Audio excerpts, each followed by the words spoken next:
Pacific Rim can be accurately summed up in just 5 words: giant robots versus giant monsters. And in the hands of a lesser director, that's all it would be, or worse, another Transformers movie.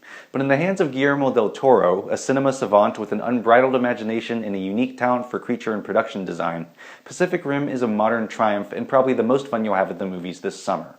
You think I'm fucking with you? I am not fucking with you.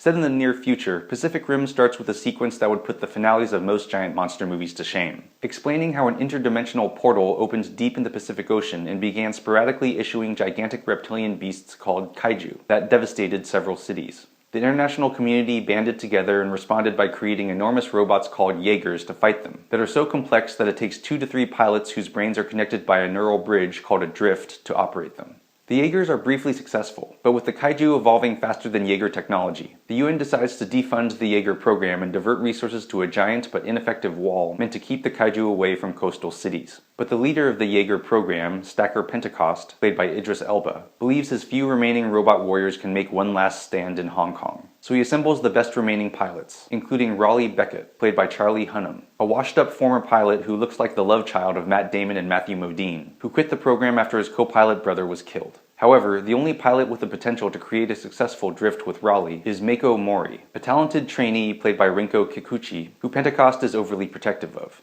Included in the cast are Max Martini and Robert Kaczynski as a father-son Jaeger crew, Charlie Day and Bern Gorman as bickering scientists studying the kaiju, and Ron Perlman as a gangster specializing in the gathering and sale of black market kaiju parts. The word kaiju is Japanese for strange beast, but it's also the name of the genre of Japanese movies and TV shows featuring giant monsters or robots, usually played by actors in cheesy-looking rubber suits, that started in the 1950s, with Godzilla, Mothra, Gamera, and Ultraman among the most famous. Pacific Rim is definitely a kaiju movie, and Del Toro, who grew up loving Japanese pop culture, has said that he hopes Pacific Rim gives birth to a new generation of kaiju fans. But with its stunning, exquisitely detailed CG effects, fantastic production design, and bone-rattling sound, Pacific Rim is the movie those early kaiju filmmakers and audiences always wanted to see. It's the realization of the dream of every kid, even grown ones, who've ever pitted their toy robots and monsters against each other and tried to imagine what a real-life, full-scale throwdown between them would be like. This is some of the best CG I've ever seen, with every drop of rain, falling brick, or bouncing spark beautifully rendered.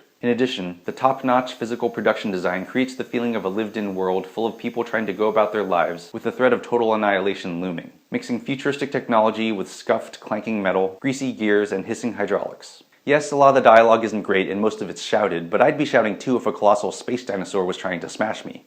Yes, Pacific Rim is very loud, but what else would you expect from a movie about warring 200-foot-tall giants? Besides, these only amplify those all-important 5 words of Pacific Rim: giant robots versus giant monsters, which is exactly what you get, to the point that you almost get too much of it. If there's something else you're looking for in a robots versus monsters movie, I can't imagine what it is, since Pacific Rim is a tremendous achievement and the most fun I've had in a movie theater in many, many summers. I'm Jonathan Kim, and this is a Rethink Review.